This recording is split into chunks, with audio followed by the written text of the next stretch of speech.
많은 사람들은 인생의 주인이 자기 자신이고 그래서 자기 운명이 자신에게 달려 있다고 믿습니다. 하지만 지혜로운 사람은 사람이 운명의 주인이 아니라는 것을 그 사실을 깨닫지요.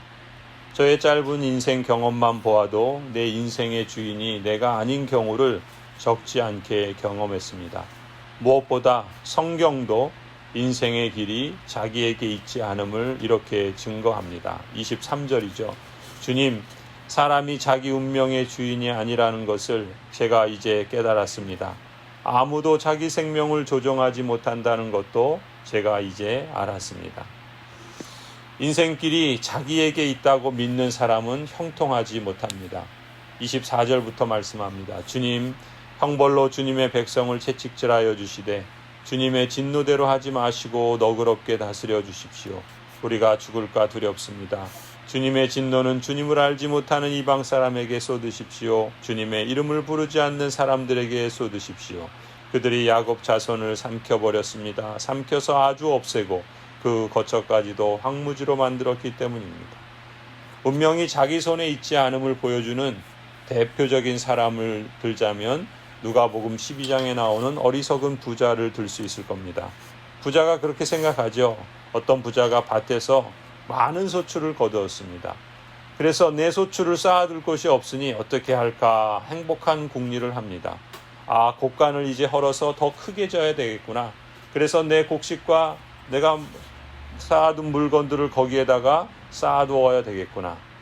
나의 영혼아, 여러 해 동안 쓸 많은 물건을 쌓아두었으니 너는 이제 마음 놓고 먹고 마시고 즐겨라. 이렇게 혼자 흐뭇해하지요. 하지만 예수님께서 말씀하십니다. 어리석은 사람아, 오늘 밤에 너의 영혼을 너에게서 도로 찾을 것이다. 그러면 너가 장만한 것들이 누구의 것이 되겠느냐. 예수님은 이렇게 교훈하시는 것이죠. 자기를 위해서는 재물을 쌓아두면서도 하나님께 대하여는 부요하지 못한 사람은 이와 같다라고 말씀하십니다. 예수님은 하나님께 부요한 사람이 되라 말씀하십니다. 사람이 행복해지는 길은 사람 자신에게 있지 않고 하나님께 있다라는 것을 일깨워 주시는 말씀이죠. 남유다의 언약 백성들도 마치 자신이 운명의 주인인 양 주장하면서 자기 고집대로 길을 갔습니다. 하나님의 길이 아니라 자기 길을 가는 사람은 둘 중에 하나입니다. 세속화 내지 우상 숭배에 빠지기 쉽습니다. 아니, 두 가지 다 빠지는 경우들도 적지 않죠. 이처럼 우상 숭배와 세속화는 결국 예루살렘 성이 포위되고 그 백성들은 피난을 가게 되는 그런 결과로 이어졌습니다. 18절부터 말씀합니다. 주님께서 말씀하시기를 내가 이번에는 이 땅에 사는 백성을 먼 곳으로 내던지고 그들이 자신의 죄를 깨달아 알도록 내가 직접 그들에게 고통을 주겠다 하셨기 때문이다. 우리가 이렇게 심하게 다쳤으니 우리의 상처가 나을 것 같지 않구나.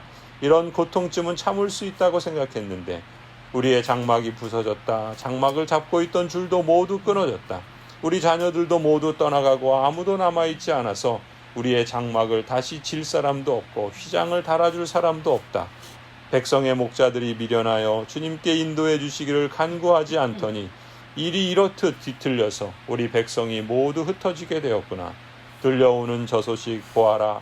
이미 이르렀다. 북녘 땅에서 들려오는 요란한 소리다.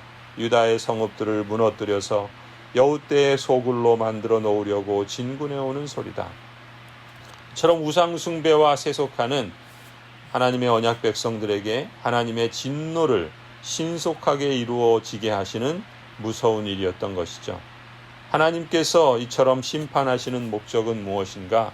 언약 백성을 그저 괴롭게 하는 데 있는 것이 아니죠. 죄를 깨닫고 회개하는 데에 있습니다.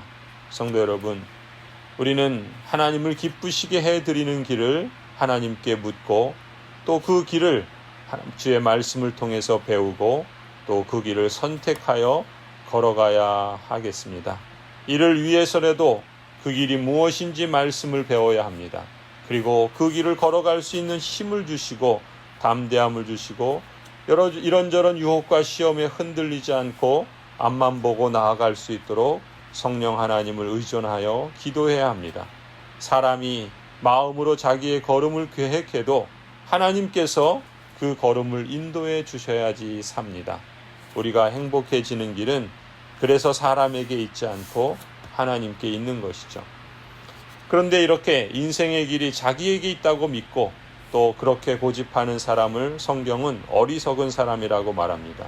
왜냐하면 그러한 사람은 자기를 의지하고 자기가 소유하고 자기가 경험하고 또 자기에게 있는 것들을 의지하지 여호와를 찾지 않기 때문에 그렇습니다.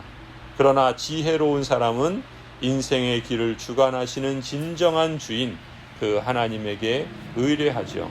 21절에 말합니다. 백성의 목자들이 미련하여 주님께서 인도해 주시기를 간구하지 않더니 일이 이렇듯 뒤틀려서 우리 백성이 모두 흩어지게 되었구나. 직분자들이 기도하지 않고 또 주님께서 인도해 주시기를 간구하지 않으면 일이 뒤틀리게 됩니다.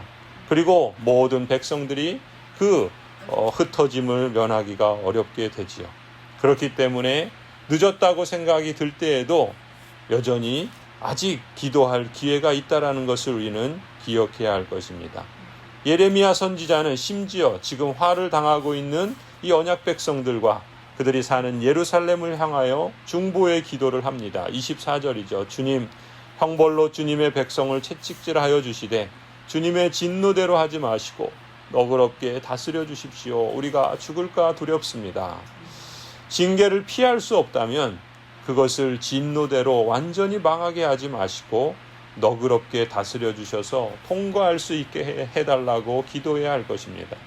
예레미야는 하나님께서 치시는 이 징계의 목적이 언약 백성을 괴롭게 하고 심판하는 데 있지 않고 죄를 돌이키고 회개해서 오직 하나님만을 섬기는 데 있다는 것을 알았기 때문에 이렇게 늦게라도 기도했던 것이고 또 하나님께 나아갔던 것이죠. 우리가 히브리서에도 보면은 징계를 말합니다. 이 헬라어에서 징계는 파이데이아라는 말인데 이 파이데이아라는 말은 헬라어에서 자녀라는 파이디온이라는 말과 뿌리가 같습니다.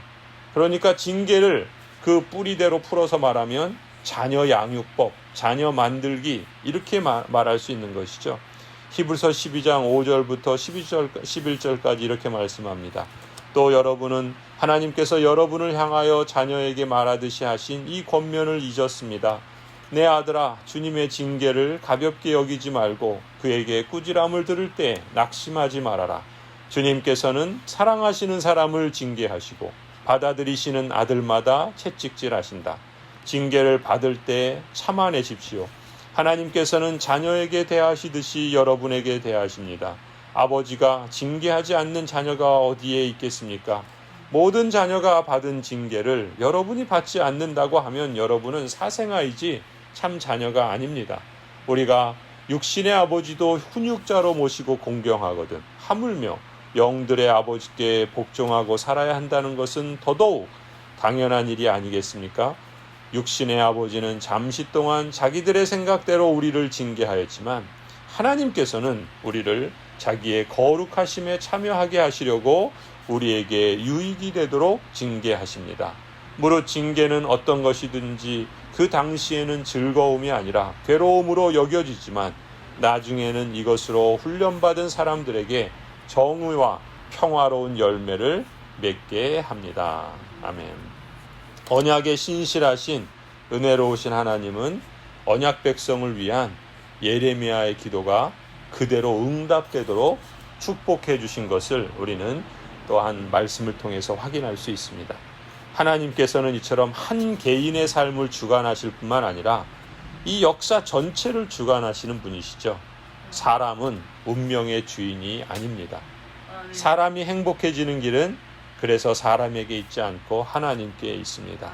자기의 길을 고집하기보다 하나님의 길을 찾고 주님의 말씀에서 배우고 성령의 조명하심으로 나아가야 할 길을 밝혀주셔서 인도해 주시기를 기도하십시다. 그리고 겸손하게 그러나 담대하게 순종하며 나아가십시다. 그리하면 진노 중에도 긍휼을 잊지 않으실 것입니다. 절망 중에도 소망의 빛을 비추어 주실 것입니다. 풍랑이는 바다를 항해하는 우리의 인생의 배를 주님께서 안전한 포구에 이르도록 인도해 주실 줄을 믿습니다.